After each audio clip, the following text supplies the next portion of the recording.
Hi everyone. I have 2 tags I need to do, and these have been hanging around here, and I said today I'm going to do them. We'll start off with the Inner Beauty tag, and this was started by Jerry on HelloJerree, and I'll list her channel below. Alright, this is 5 questions. Alright, here we go. Do you feel different with your makeup on or off? Definitely feel better with it on. When I don't put any makeup on, I just feel like bleh. It's almost a panicky feeling, and I feel like if somebody ever stopped by or knocked on the door, or if I had to run out quick, or God forbid I had to get rushed to the hospital for something, or it's just weird the way my mind works. I feel more confident, and I feel much better about myself when I have makeup on. Is inner beauty or outer beauty more important to you? Inner beauty is definitely more important to me. The way I look at it, as long as you have inner beauty, you'll always have that. Looks fade, but inner beauty lasts forever. Have you ever met people that are really pretty on the outside, and you just kind of look at that person and say, wow, she's, very attractive, or he's very attractive, or, handsome, or whatever. And then when you get to know the person, all of a sudden, it's like you start seeing what's inside. And I know you've all met people like this, and all of a sudden that person looks so ugly to you. The polish kind of wears off really fast when you get to know, when the inner beauty isn't there. It's like, okay, she looks the same as she did yesterday, but there's nothing inside.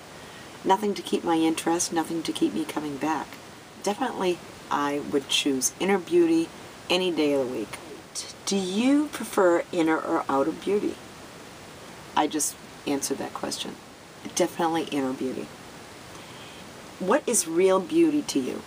To me, real beauty is in the heart. It's something that you have deep inside that radiates through anything that's in front of it. It radiates through your skin, your eyes, your smile, the way you treat people. Inner beauty is something that attracts you to a person like a magnet. We've all met people that really aren't that physically attractive, but when you get to know them, they're inside, that person becomes beautiful to you. I mean, of course we're all attracted to physical, outward beauty, at first. But when you get to know a person inside, it doesn't matter what they look like on the outside. It's what's inside that counts. It truly is. If you want to be beautiful on the outside, work on your inside. Work on what's in your heart, and what you put out to the world, and what you give back to people that are nice to you. What makes you feel beautiful? I think what makes me feel beautiful is when I'm with somebody who makes me feel the best that I can be, that brings out the best in me, I guess. You can always look into another person's eyes and see a mirror of yourself by the expression on their face and in their eyes. And when someone looks at you with a smile and just like this certain look, you know what I'm saying? That's what makes me feel beautiful. If I catch my husband out of the corner of my eye just looking at me, when I'm talking, or really intently listening to me, or smiling when he sees me do something that he gets a kick out of or something, that's when I feel beautiful. Also, when I'm making someone smile, or making someone happy, or doing something for someone, or giving something to someone that makes them happy. This tag is the Eyes Have It tag, and it was created by Barbie of ImaFunnyForkenBytch. I really blew that. Sorry, Barbie. ImaFunnyForkenBytch. Every time I say that, the bad word comes out. All right, the eyes have it. No one sees eye to eye. That being said, what is your go-to eye primer? I'll tell you what my go-to eye primer is. Where is it? I use this. Age Rewind. That's my eye primer. Seeing is believing, or so they say. When it comes to an everyday eye look, do you stick with neutral or natural colors, or do you get colorful and change it up a lot? Neutrals. I don't know why. I'm in my comfort zone with earth tones, you know, like browns or taupes, or, you know, in that range. Olive, I'll wear olive green. Number 3, beauty is in the eye of the beholder. So what's your most beautiful eyeshadow palette?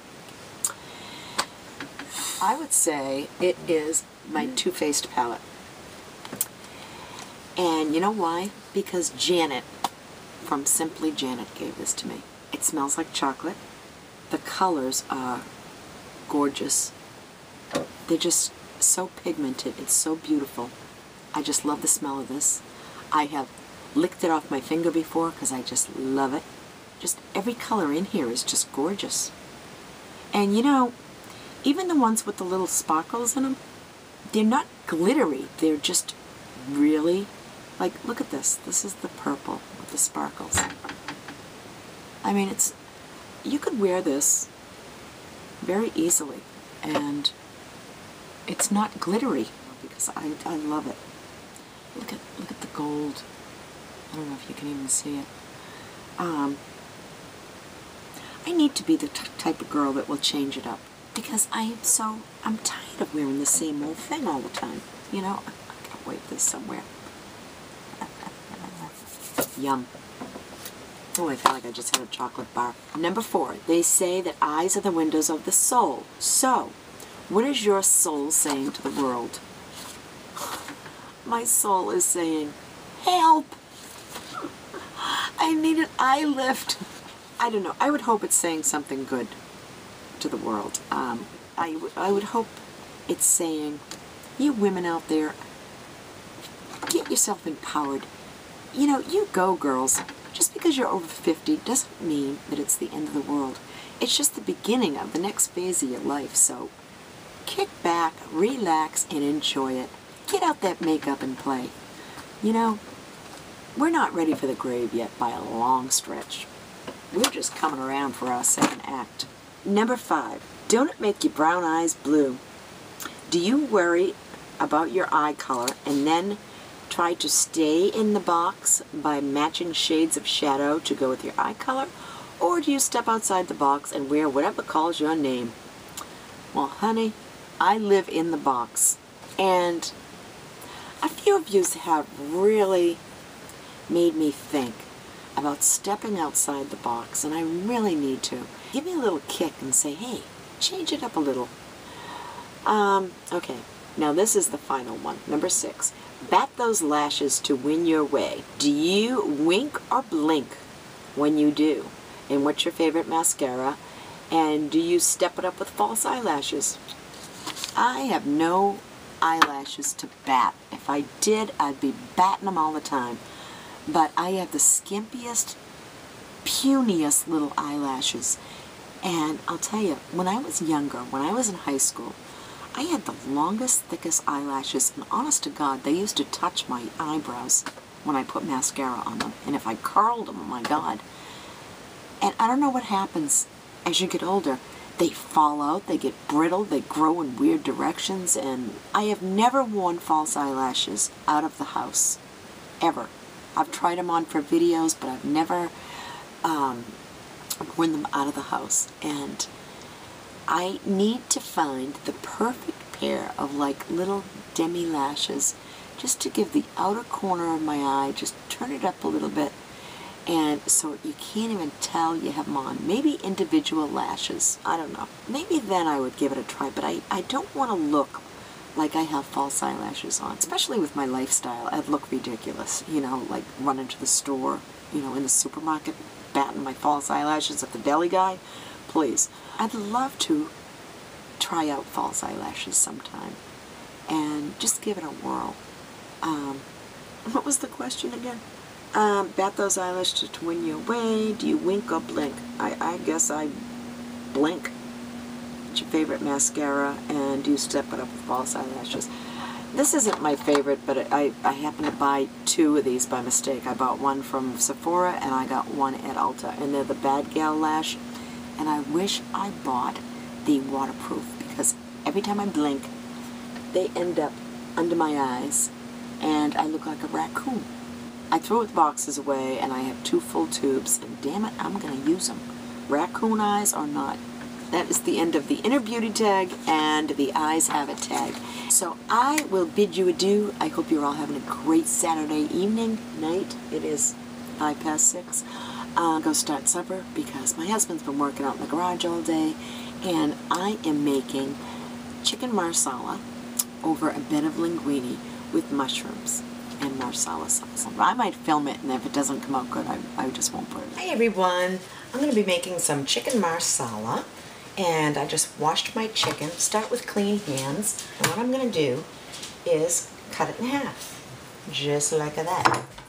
Cut all the tendons off the bottom. And these little white things. Cut that off, any fat. Then I'm going to take some all-purpose flour. First I'm going to pound these. Jeez, I'm talking about being backwards, huh? Backwards. Alright, then I'm just going to take these and I am going to pound the living crap out of them.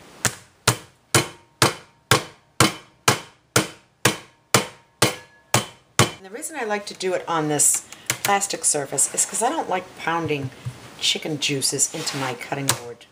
Because I don't want to transfer anything into my flour. Got chicken juices on my hands. Alright. So then you take your flour like this, and you just rub it and massage it all over your chicken. Just give it a little spanking.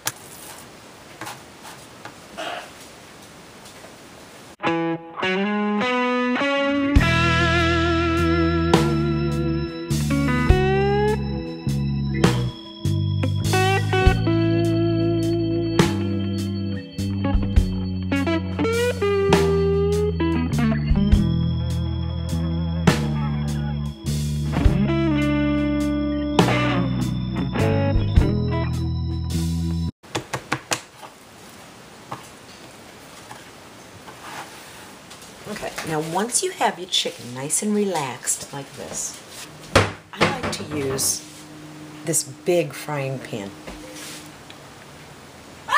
like on a medium heat. You better be quiet or you're going in the pan. Then I'm just going to take some vegetable oil, and I am going to drizzle in the pan, let that heat up a little bit. I just got finished washing my mushrooms. I'm just going to cut these in nice huge chunks because I like chunky. I like to get like a big mouthful of mushroom when I bite in.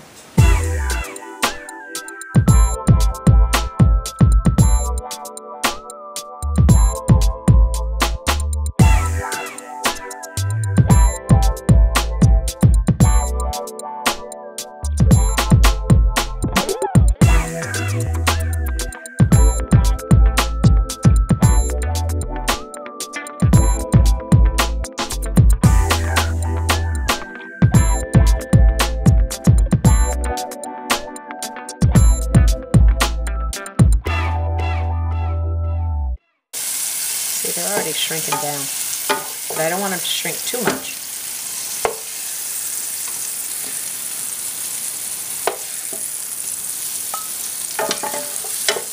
Oh, I can smell these cooking. They smell good. I love mushrooms. I don't know about you guys, but I could just eat these just like this. Now, I am going to a little thing here and put these right into the pan and let them brown up to a golden brown on each side.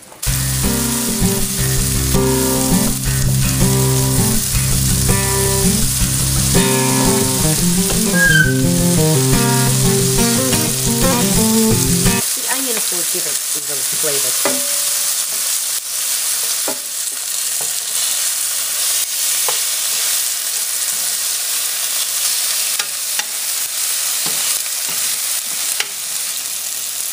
So that's how brown you want it, just like that. Meanwhile, I just put on some water for my linguine. Now I'm going to add my mushrooms back in. So I'm using Marsala cooking wine. Alright, I'm just going to dump that much in here.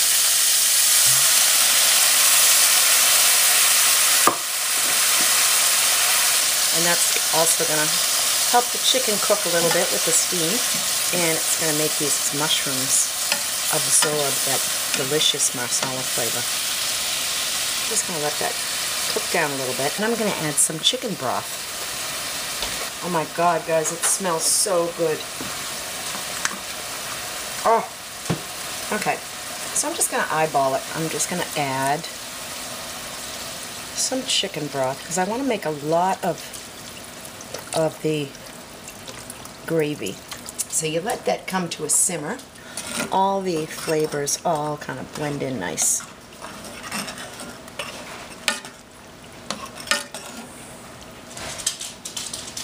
Smells good. And we got the official word. It smells good. My husband just came in from the garage. Okay, here we are. We're getting the bubble, guys. And if you can tell, this is starting to thicken up a little bit from the flour that we put on the chicken. So we got our onions and mushrooms all kind of floating in that sauce.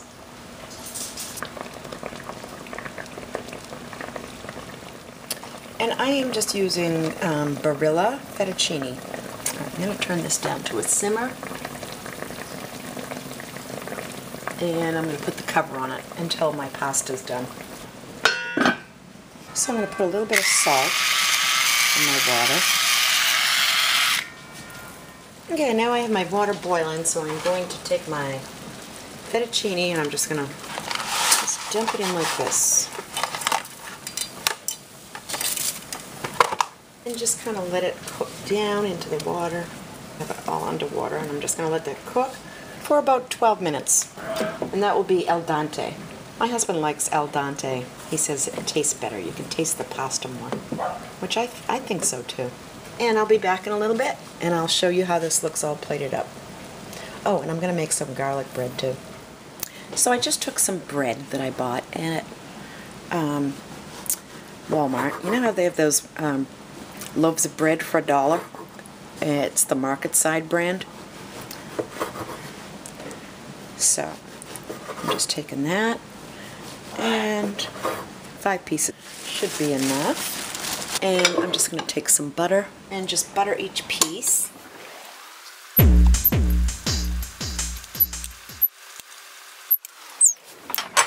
Then I'm going to take some garlic sauce.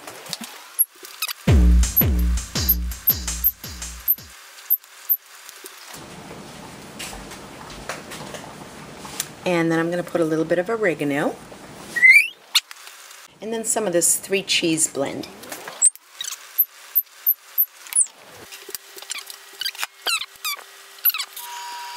Okay, so I have about a teaspoon of cornstarch mixed with a little bit of water. And I'm just going to dump it in here. And this is going to thicken this up so it sticks to the pasta.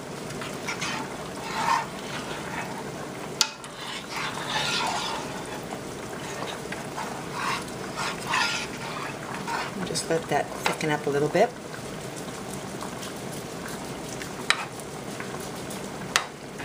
My timer went off, so my pasta's ready. Now I am going to plate it up and show you what it looks like.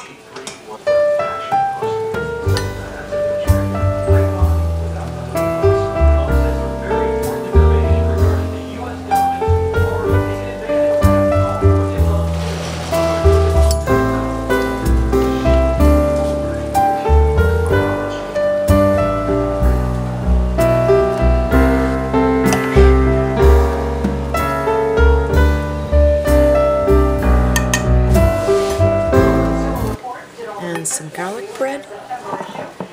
And there you go. Hope you enjoyed this, guys, and have a great day. Bye-bye.